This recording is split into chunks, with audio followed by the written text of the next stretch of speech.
1985ની સાલમાં લંડનની અંદર પ્રમુખ સ્વામી મહારાજનો સુવર્ણતુલા મહોત્સવ ઉજવાયો. એ વખતે આપણી સંસ્થાની અંદર સૌથી પહેલો આટલો મોટો ઉત્સવ એ હતો. લંડનની ભૂમિ પર આટલો મોટો ઉત્સવ થાય એ તો વિશેષતા હતી જ, પણ સુવર્ણતુલા મહોત્સવ હતો એટલે આખા સત્સંગની અંદર બધાને બહુ જ ઉમંગ હતો. એ વખતે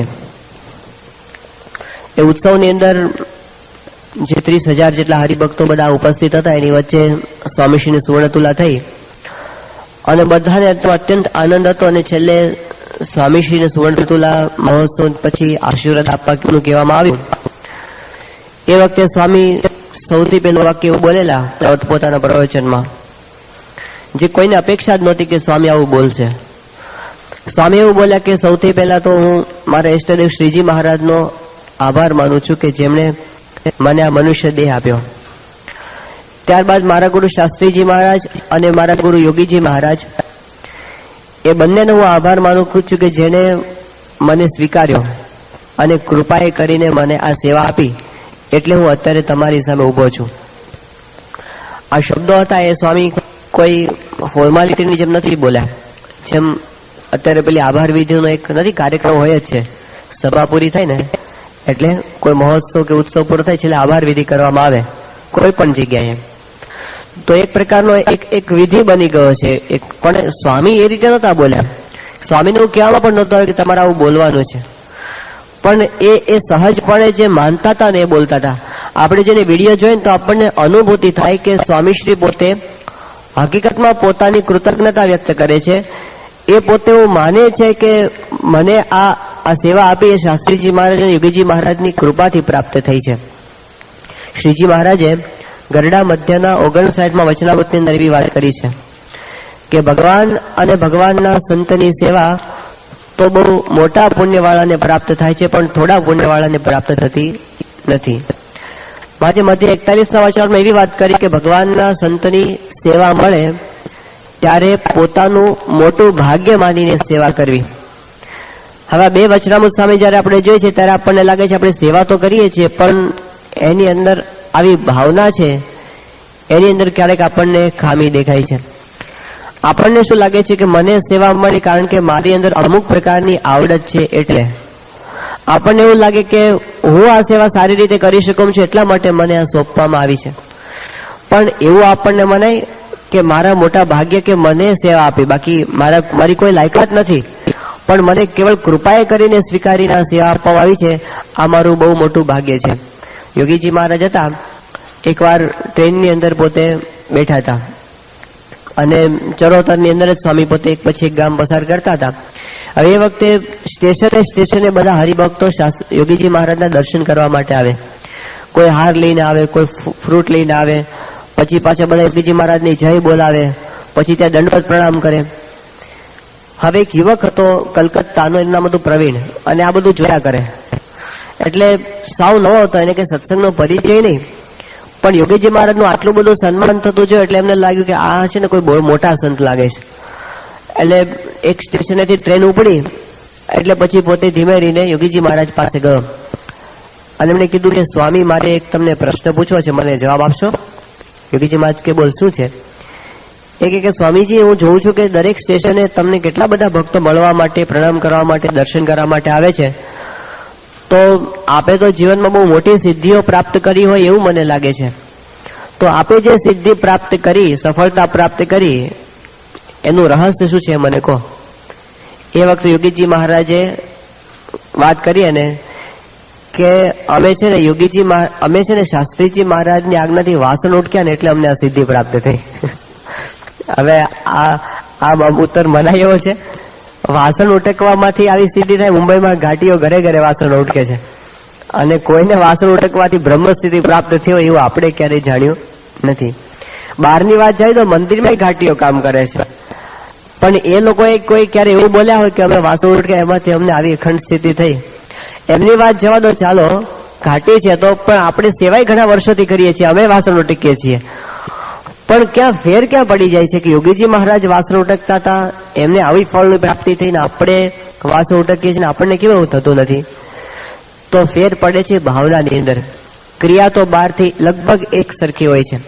આપણે બધાને સેવા સોંપવામાં આવે કે તમારે છે ને આ સભા પૂરી થાય પછી બધા હરિભક્તોને છે ને તમારે પીરસવાની સેવા કરવાની છે, આવું આપણને કહેવામાં આવે તો કેટલાકના મનમાં શું થાય કે આ માથાકૂટ લપ ક્યાં આવી પડી મારા માથે? કેટલાક એવું માને કે હવે આવી પડ્યું ને એટલે હવે મારે કરવું પડશે. પછી કેટલાક એવું માને કે ચલો વાંધો નહીં, આપણે નહીં કરીએ તો કોણ કરશે, આપણી ફરજ કહેવાય, આપણે સત્સંગી છીએ, આ તો બધું ઘર કહેવાય એટલે આપણે કરવી પડે, એટલે પોતે ફરજ સમજીને કેટલાક કરે કે ચાલો કરીએ. કેટલાક લોકોને કોઈ વિચાર જ નહીં, બસ કરવાની એટલે કરવાની એમ કરી નાખે.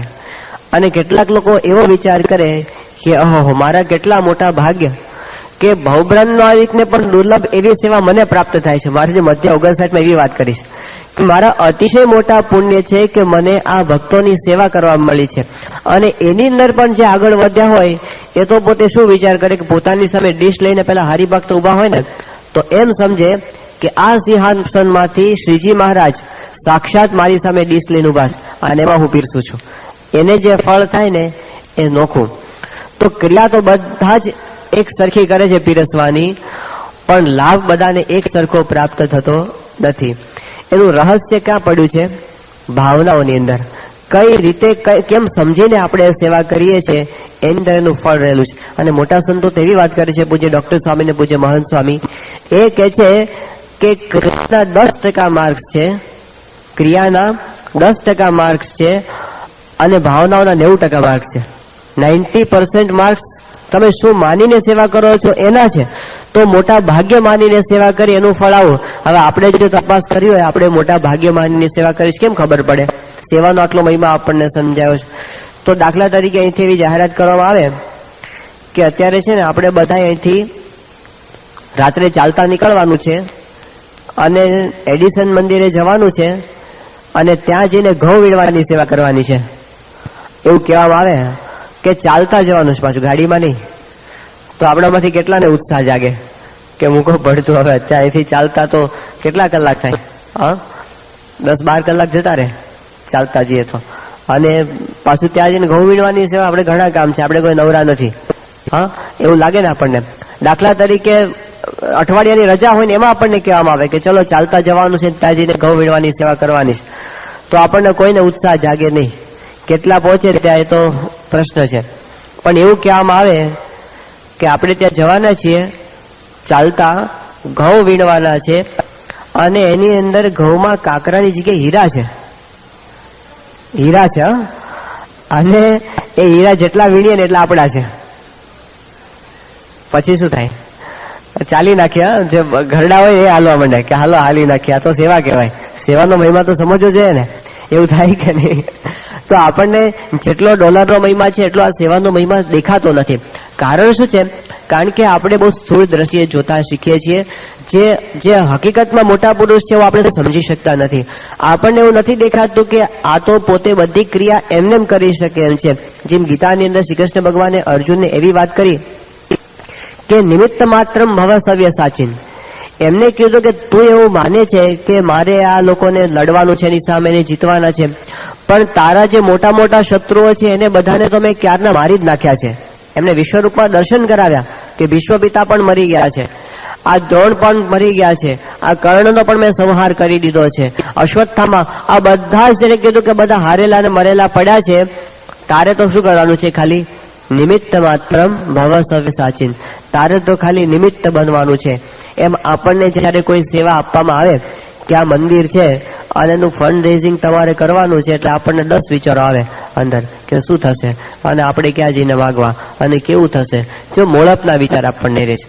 પણ હકીકતમાં જો આપણને મહિમા હોય તો શું રહે કે એમણે આ કામ કરી જ નાખ્યું છે, આ તો મને ખાલી નિમિત્ત બનાવે છે. આ કામ કઈ આપણે કરશું તો જ થશે એવું કઈ છે નહીં. આપણે કોઈ નહોતા ને તો લંડનનું મંદિર કેટલું ભવ્ય બની ગયું.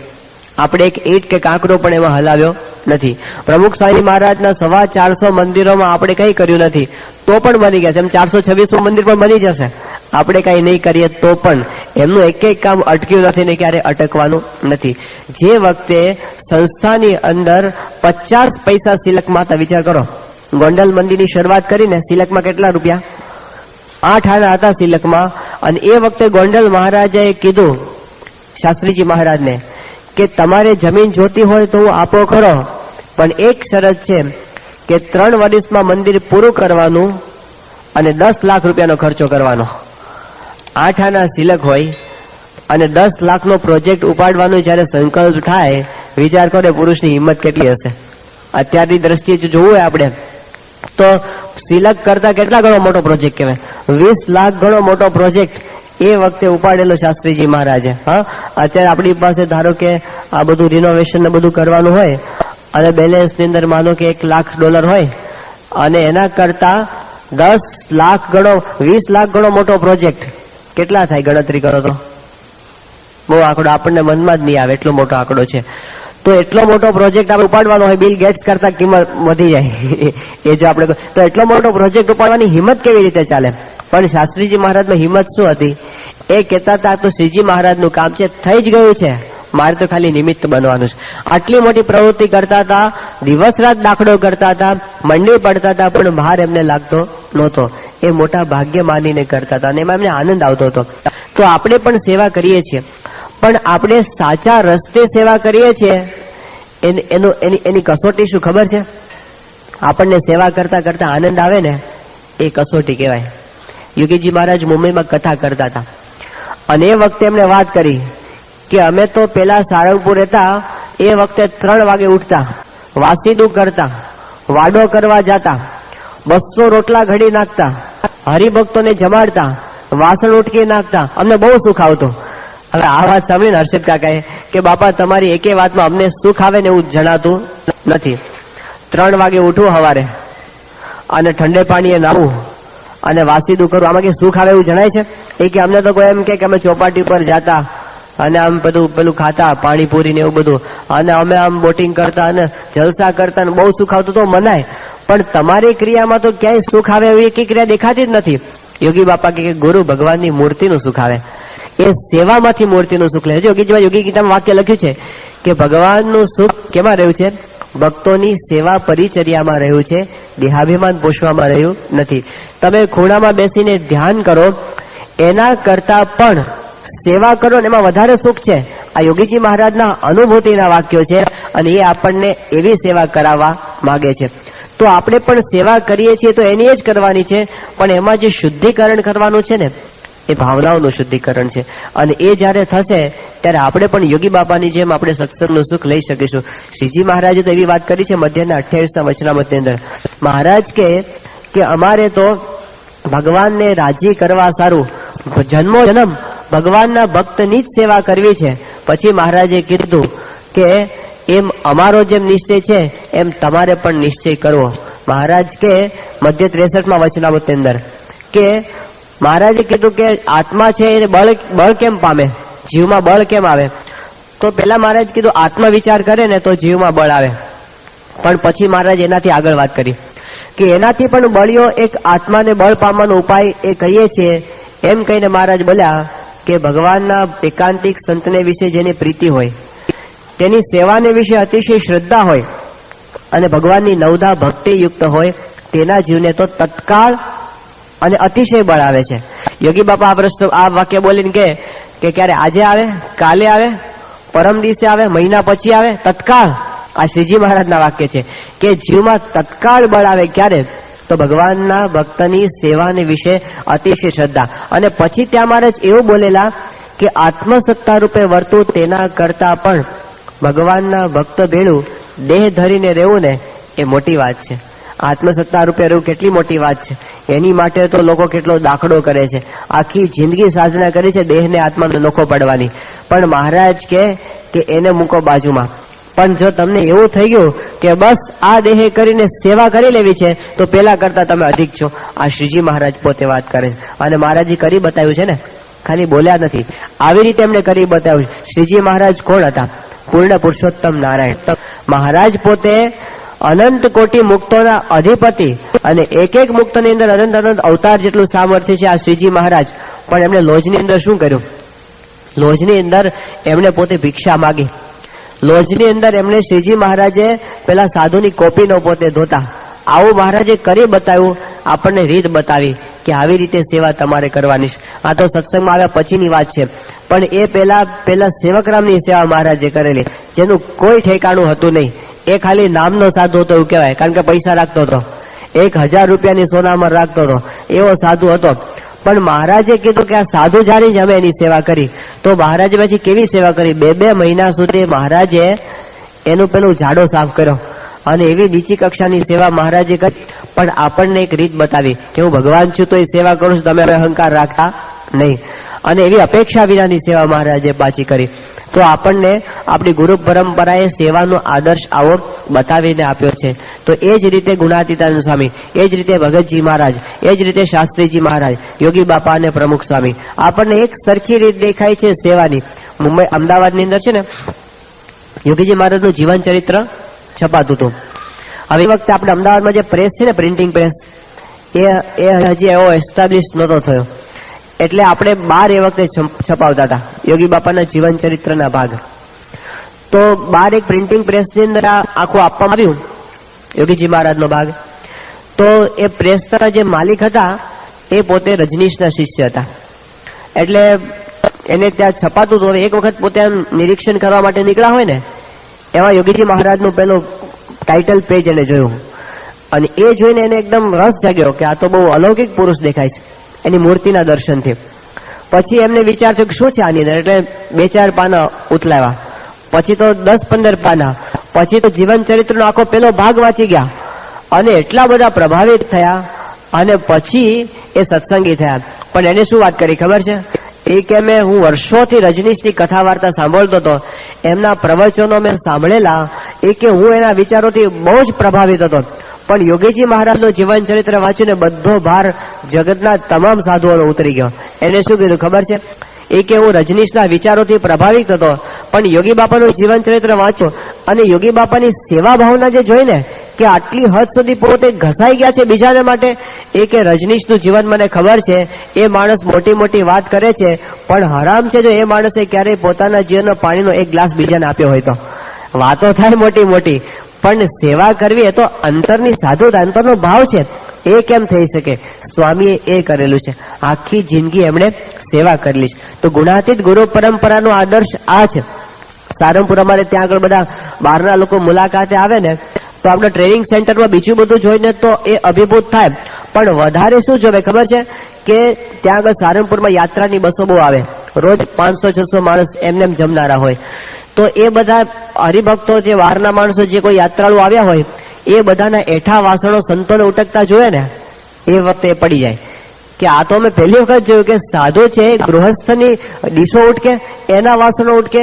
તો પછી એ વખતે એમને સમજાવવું પડે કે આ કઈ નવું નથી, આ તો અમારા ગુરુએ શીખવાડેલી વાત છે, અને આપણે ટ્રેનિંગમાં એટલા માટે મૂકેલું છે કે એમની જે રીત છે ને એ અમે જાળવી રાખીએ. તો આપણે ત્યાં આવો આદર્શ પહેલેથી. પ્રમુખ સ્વામી મહારાજ સારંગપુરની અંદર હતા, યોગી બાપાના વખતનો પ્રસંગ છે. હવે સ્વામી તો સંસ્થાના ધણી કહેવાય, પ્રમુખ કહેવાય, અને પોતે ધારે તે ઓર્ડર કરે અને બધાએ ઝીલવો પડે એવી એમની સત્તા. એ વખતે જલઝીણીનો ઉત્સવ ઉજવાયો. જલઝીણી એકાદશી એટલે ભાદરવા સુદ એકાદશીનો ઉત્સવ. બહુ ધામધૂમથી ઉત્સવ પૂરો થયો. ધામધૂમ એટલે કેવું, 150 હરિભક્તો આવે ને ધામધૂમ કહેવાય એ વખતે. તો એ ધામધૂમથી ઉત્સવ પૂરો થયો અને પછી બધા ગયા. હવે એ વખતે આપણે સારંગપુરની અંદર કેટલાક જૂના ઉતારા સ્વામીના જોયા હોય, તો એની પહેલા ત્યાં આગળ સંડાસ બાથરૂમ હતા, અને એ જગ્યાએ પાછા સંડાસ કેવા હતા? કેસેટ સંડાસ કહેવામાં આવે છે ને. કેસેટ એટલે કેસેટ જે મૂકીને કાઢી લેવામાં આવે ને, એમ ડબ્બા મૂકીને ડબ્બા કાઢી લેવામાં આવે. પાછળથી ડબ્બા મુકાય અને ડબ્બા ભરાય એટલે નીકળી જાય, એવી પરિસ્થિતિ એ બધા એ વખતે વપરાતા હતા. તો એની અંદર છે ને એકાદશીનો ઉત્સવ એટલે બધા હરિભક્તો ગામડાના આવે અને બધા વાપર્યા હોય એટલે બહુ ગંદા થઈ ગયા હતા. અને સામે જ પાણીનો કુંડ છે, અત્યારે કુંડ છે એ બિલ્ડિંગ નીચે આવી ગયો, પણ એ કુંડ હજી રાખવામાં આવ્યો છે. તો બપોરના સમયે બધા હરિભક્તો વિદાય થયા 12 દિવસે પારણા કરીને, અને પછી આપણને બધાને જે નિર્જળા ઉપવાસ કર્યો છે ને એને અનુભવ હશે કે નિર્જળા ઉપવાસ છે ને એનો ખરેખરો પેલો થાક ક્યારે ઉતરે ખબર છે? કે બીજે દિવસે બપોર સવારે તો પારણા કરે પણ બરાબર ઉતરે નહીં, એનો થાક એવો ને એવો હોય. પણ બપોરે પારણા કરે, જો બપોરની ઊંઘ થાય અને 4 વાગે છે ને એ ઉપવાસ ઉતર્યો કહેવાય, ત્યાં સુધી એનો ધક્કો લાગ્યો હોય. અને પછી સમયનો થાક હતો સ્વામીને. બપોરે સ્વામીશ્રી જમીને 1-1:30 વાગે સ્વામી આરામમાં ગયા. એમના સેવક હતા ધર્મજીવન સ્વામી. તો એ તો સ્વામીની પથારી કરીને પોતે સુઈ ગયા બાજુમાં. સ્વામી પોતે સુતા 5 મિનિટથી સ્વામી ઉભા થઈ ગયા અને ઉભા થઈને સીધા પાછળ ગયા, જે આપણે સંડાસ બાથરૂમ હતા ત્યાં. બાથરૂમ ના સંડાસ ખાલી હતા. સ્વામી ત્યાં ગયા અને પેલું જોયું બધું, તો કેટલું બધું ગંદુ થઈ ગયું હતું, કારણ કે આટલા બધા માણસો ભેગા થયા હોય. સ્વામીએ કોઈને ઉઠાડ્યા નહીં, કોઈને આજ્ઞા કરી નહીં, સીધી જ એક ડોલ લીધી અને પછી કુંડમાં જઈને ડોલ ભરી લીધી. એ લઈને પોતે સંડાસ પાસે ગયા, એક સાવણો લીધો અને એક પછી એક સંડાસ સાફ કરવાનું સ્વામીએ ચાલુ કરી દીધું. હવે આ બાજુ ધર્મજીવન સ્વામી છે એ અડધો કલાક થઈને જાગ્યા અને એને જોયું સ્વામી દેખાતા નથી, પથારીમાં ક્યાં ગયા, એટલે એ શોધવા માટે નીકળ્યા. તો સ્વામી તો પાછળ હતા, છેક પેલો કુંડ પેલું સાફ થતો હતો ત્યાં. અને ત્યાં ધર્મજીવન સ્વામી ત્યાં જઈને વાત કરી કે સ્વામી આ શું કરો છો, લાવો હું કરી નાખું. તો સ્વામી શું કરો છો, લાવો હું કરી નાખું. તો સ્વામી કે જાઓ તમે પાણી ભરી ભરીને લાવો ને હું સાફ કરું. એમને લગાડી દીધા સ્વામી. તો એ પાણી ભરીને લાવે ને સ્વામી સંડાસ સાફ કરે.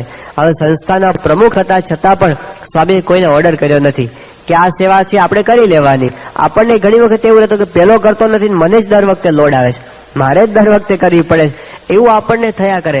પણ એમને શું કરે છે કે આ સેવા મને મળી ગઈ, મારા મોટા સદભાગ્ય છે એવું પોતે માને. યોગીજી મહારાજ અને દાજી બાપુ એ બંને વાસણ ઉટકતા ગોંડલની અંદર. તો પેલા છે ને 2 ભાગ કરી દેવામાં આવે કે અડધા વાસણ યોગી બાપા ઉટકે, અડધા દાજી બાપા ઉટકે. અને પછી યોગી બાપા પોતે આમ જોવે કે જો દાજી બાપાની નજર જરાક આગી પાછી થાય ને તો એના ઢગલામાંથી વાસણ 10-15 આમ ખેંચી લે. અને યોગી બાપાની નજર આમ પાછી આગી પાછી થાય દાજી બાપા, આપણે રમત ચાલે પણ કેવી હાલે. જો નજર જાય ને આમ ધક્કો મારી દઈએ આપણે, જેટલા ઓછા થયા એટલા. તો એનું કારણ શું છે કે આપણને મહિમા છે ને એ સમજાયો નથી. એ છે ને એક વાસણની અંદર પોતે જોતા હોય કે $1 લાખ મળતા હોય ને એવું એને દેખાય એની અંદર કે અદભુત આ સેવા છે ભગવાનને, ભગવાનના ભક્તની સેવા. મહારાજે કીધું પોતાનું મોટું ભાગ્ય માનીને સેવા કરી. તો આપણને અત્યારે એમ દેખાતું નથી એનું ફળ, પણ એટલું સમજવું કે આપણા ગુરુએ આપણને સમજાવ્યું છે માટે મોટું ભાગ્ય એ માનીને સેવા કરવી. તો એ મહારાજે મધ્ય 41માં સમજાવ્યું. અને પછી એક અદભુત વાત તો મહારાજે કીધું કેવળ ભગવાનની પ્રસન્નતાને અર્થે કરવી, પણ કોઈ પ્રસન્નતાને અર્થે કરવી, પણ કોઈ આપણા વખાણ કરે એટલા માટે ન કરવી. આ વસ્તુ બહુ જ અઘરી છે. સેવા કરવી અને એમાં વખાણની અપેક્ષા ન રાખવી. અને સહેજે સહેજે રહ્યા કરે. આપણે કઈ મોટું કામ કર્યું હોય અને પછી જો કામ કર્યું હોય અને પછી જો એ કામની અંદર 10-12 જણ ઇન્વોલ્વ હોય તો બીજા બધાનું નામ લેવાય, પણ આપણું નામ જો ન લેવાય ને તો આપણને તરત ધક્કો લાગે કે સેવા કરાવી હોય ત્યારે બધા તૈયાર, પણ જ્યારે યાદ કરવાનો હોય ત્યારે તો પાછા કોઈ સંભાળતા નથી. એ છે ને આપણી બહુ મોટી નબળાઈ છે અને મહારાજને એ ગમતું નથી. શ્રીજી મહારાજે કીધું કેવળ ભગવાનના ભક્તની, ભગવાનની અને સંતની પ્રસન્નતાને અર્થે. હવે પ્રસન્નતાની અંદર વખાણનો ભાવ તો આવતો જ નથી, પણ આપણને એ માન છે ને એ રહી જાય. પછી મહારાજે કીધું ભગવાનનો હોય તો પણ માનના સ્વાદને મૂકી શકતો નથી. અને ત્યાં મારે દ્રષ્ટાંત કેવું આપીશ ખબર છે કે જેમ કૂતરું હોય અને કૂતરાને ક્યાંકથી સૂકું હારડું મળી આવે. જો મહારાજે એપ્રોપ્રિએટ વિશેષણ વાપરેલું છે, સૂકું હાડકું. હાડકા ઉપર થોડું ઘણું કઈ ચોટેલું હોય, લોહી કે માંસ એવું નહીં, સાવ સૂકું જ છે, એમાં કઈ છે જ નહીં. અને એ હાડકું છે ને કૂતરું મોઢામાં લઈને ચાવે અને એમાંથી એને કાંઈ મળવાનું નથી. પણ પછી મહારાજ કે ચાવે એટલે શું થાય, એનું પોતાનું મોઢું છોલાય અને પોતાના મોઢાનું છોલાયેલું લોહી એ હાડકા ઉપર ચોટે, એને ચાટીને કૂતરો છે ને મનમાં રાજી થાય છે કે વાહ. પણ મૂર્ખ એમ નથી જાણતો કે પોતાના જ મોઢાના લોહીના સ્વાદે કરીને પોતે સુખ માને. એમ મહારાજ કે માનનો સ્વાદ છે ને આવો છે, કેવો કે સૂકા હાડકાને ચાવવા જેવો સ્વાદ છે. તો ગુણાતીરામ સ્વામી વાત કરી છે કે પેલી ગાયનું વાછરડું હોય ને એને દૂધનો સ્વાદ છે, એની ઈતરડીને કેનો છે, લોહી સ્વાદ છે. ઈતરડી ખબર છે? ઈતરડી પેલી ગાયના આંચળ પર પેલા જીવડા ચોટે, ઝીણા, એની ઈતરડી કહેવાય. હવે એ આંચળને જ અડીને રહે છે, સતત આવની ઉપર જ ચોટેલા હોય, પણ એને કોઈ દિવસ દૂધનો સ્વાદ માણ્યો જ ના હોય. એ તો લોહી શરીરમાંથી લોહી ચૂસ્યા કરે એવી ચોટેલા હોય, ઝીણા ઝીણા જીવડા, એની ઈતરડી કહેવાય. તો સ્વામી કે વાછરડું તો ભલે દૂર રહેતું હોય પણ છતાં સ્વાદ કોનો લે છે, એને દૂધનો સ્વાદ આવે છે. અને ઈતરડીને કોનો સ્વાદ આવે છે, એને દૂધનો સ્વાદ આવતો નથી, એને તો લોહી ચૂસવું પડે છે. એમ સ્વામી કે છે કે ખાવા પીવાનું ને માન મોટાઈનું સુખ છે કેવું છે, એ લોહીના જેવો છે. અને નિજાત્માનમ બ્રહ્મરૂપમ એ સુખ દૂધ જેવું. આપણે શીખવાનું છે કે સેવા કરતા કરતા સ્વાદ વખાણનો નહીં, સેવા કરો નહીં, આ જણ મને જુએ છે એનો સ્વાદ નહીં, પણ સેવા કરતા કરતા મહારાજને સ્વામી રાજી થાય છે એ સ્વાદ આપણે લેતા શીખવાનું છે. આપણે કઈ એકદમ એક દિવસે થતું નથી, પણ આપણી વૃત્તિ જે સહજ અહંકાર તરફ છે ને એને ઓછી કરવાની છે. કારણ કે માન મોટો છે અરી અજીત. સત્સંગમાંથી આપણને પાડી દેનાર કોઈ મોટી વસ્તુ હોય ને તો એ માન છે. આજે આપણને માનને એક દિવસ એવો આવશે કે આપણને સત્સંગમાંથી પાડી દેશે. અલૈયા ખાચર ઓછી સેવા નહોતા સેવા કરતા હશે, બોલો આપણે જેટલી સેવા કરીએ છીએ એના કરતા એટલા કરીએ છીએ એના કરતા ઉપર કાર્યકર હતા. હવે આપણે આજની તારીખે 1000 માણસને કંઠી પહેરાવી હોય નવા, હા સત્સંગી હોય નહીં, 1000 નવા વ્યસન છોડાવી કંઠી પહેરાવી પ્રમુખ સ્વામી મહારાજનો આશ્રય કરાવો હોય કેટલું કઠણ છે થાય. એમણે એ વખતે 2000 ને કરાવેલું અલૈયા ખાચરે. કેવી કથા કરતા હશે, કેવી છટાદાર રજૂઆત હશે. અને અત્યારે તો સ્વામીનું આટલું કાર્ય દેખાય, એ વખતે કશું હતું નહીં અને એની વચ્ચે આટલું કરાવતા હતા.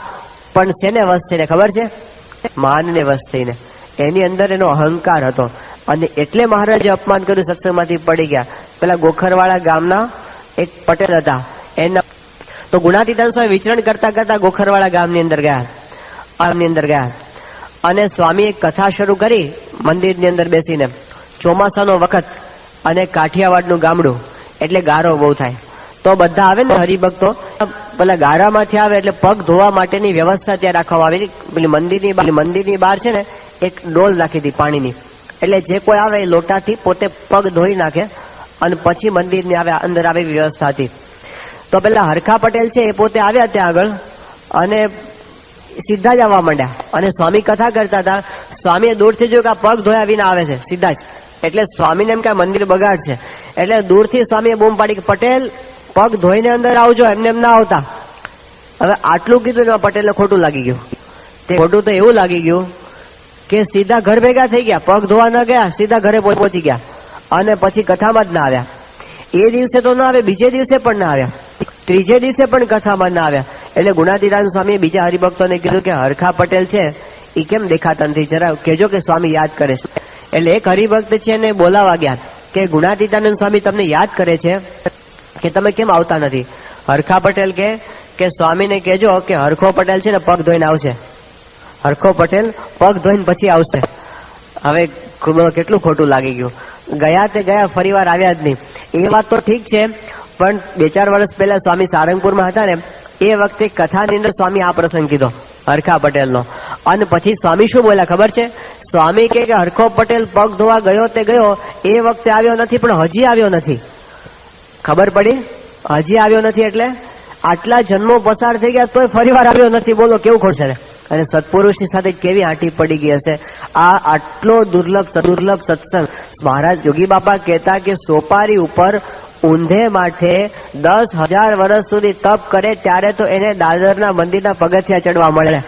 વિચાર કરો આપણે કેટલી તપસ્યા પેલા કરીએ છીએ. આટલું હરખા પટેલે કર્યું હશે પેલા, પણ આટલી મહા મોટી પ્રાપ્તિ સત્સંગ રૂપી થયેલી પણ શું કામ છોડી દીધી ખબર છે? એક વખત ખાલી એને એટલું કીધું કે હરખા પગ ધોઈને આવો અને આટલામાં જતા રહ્યા. અને એની સામે શેઠ એટલે કેટલા મોટા હરિભક્ત કહેવાય. એ વખતે બોટાદના નગર શેઠ કહેવાય, એટલે અત્યારે મેયર, એટલી ઊંચી પોસ્ટની કહેવાય. 9 લાખની મિલકત એ વખતે હતી, આજથી 250 વર્ષ પહેલા.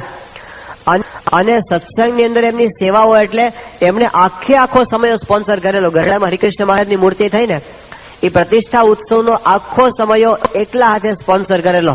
આવા મોટા પૈસાદાર હરિભક્ત, સેવાવાળા હરિભક્ત, એમનું જીવન અનિશુદ્ધ, બધી વાતે પૂરા. અને એ સભામાં બેઠા હતા અને સોપારી ચાવતા એમ એક સોપારીનો કટકો છે ને મોઢામાંથી જરા ખસ્યો અને કડાક દઈને અવાજ આવ્યો. આત્માનંદ સ્વામી કથા કરતા હતા. તો ભાઈ આત્માનંદ સ્વામી તો પોતે કડક સ્વભાવના, એને સભામાં જ વાત કરી કે આવી આ અક્ષરધામની સભા ચાલે છે અને આ સભામાં હાડકું કોણ ચાલે છે, આવું બોલી ગયા. હવે એ વખતે બીજા હોય તો શું દશા થાય. શિવલાલ શેઠ પોતે ઉભા થયા, એમને હાથ જોડીને કીધું કે સ્વામી મારી ભૂલ છે, હું સોપારી ચાવું છું એમ કહીને બહાર જઈને થૂકી આવ્યા અને પછી પાછા સભામાં આવીને બેઠા. હવે વિચાર કરો, આપણે પેલા તો ઉભા જ નથી, બોલીએ જ નહીં કે હું ચાવું છું. કદાચ ઉભા થઈએ ને અને પાછા જઈએ તો ફરી વાર પાછા આવીએ? એ દિવસે તો ના આવીએ, ફરી ક્યારેય ના આવીએ. પણ એ દિવસે શિવલાલ શેઠે વ્યસન મૂકી દીધું કે હવે કઈ સોપારી કોઈ દિવસ મારે ચાવવી નહીં. પણ એ બધું સવળું લેતા હતા. એટલે કેટલો પોતે દુર્લભ સત્સંગને માનતા હશે, કેવો ખપ. શ્રીજી મહારાજે આપણને આવા ખપની વાત સમજાવી, નિર્માનીપણાની વાત. મહારાજ પોતે નીલકંઠ વર્ણી વિશે ચાલતા ચાલતા ત્યાં જુનાગઢ પધારેલા ધર્મદાસની જગ્યામાં. અને પછી એમાં પેલું સદાવ્રત ની અંદર બધાને લાઈનમાં ગામ શું આમ અદભુત ખુમારીની અંદર મહારાજ એ વખતે ફરતા હતા ને એ વખતે ધર્મદાસની જગ્યામાં મહારાજ સદાવ્રત લેવા માટે બેઠા અને એક બાવાએ ત્યાં આવીને કીધું કે હે લડકા, ઇધર ક્યો બેઠા હે, ખડા હો જા, ઉધર ચલા જા. એટલે મહારાજ પોતે ત્યાંથી ઉભા થઈ ગયા અને બીજી જગ્યાએ જઈને બેઠા તો ત્યાં બીજા બાવા મહારાજને ખકડાઈ નાખ્યા, એ લડકા ઇધર નહીં ઉધર ચલા જા. એટલે એમને ત્યાંથી ઉભા થઈને મહારાજ ત્રીજી જગ્યાએ આવી ગયા, ત્યાંથી ચોથી જગ્યાએ. 7 વખત મહારાજને અહીંથી ઉભા કરીને ત્યાં મૂક્યા, ત્યાંથી ઉભા કરીને સામે મોકલા.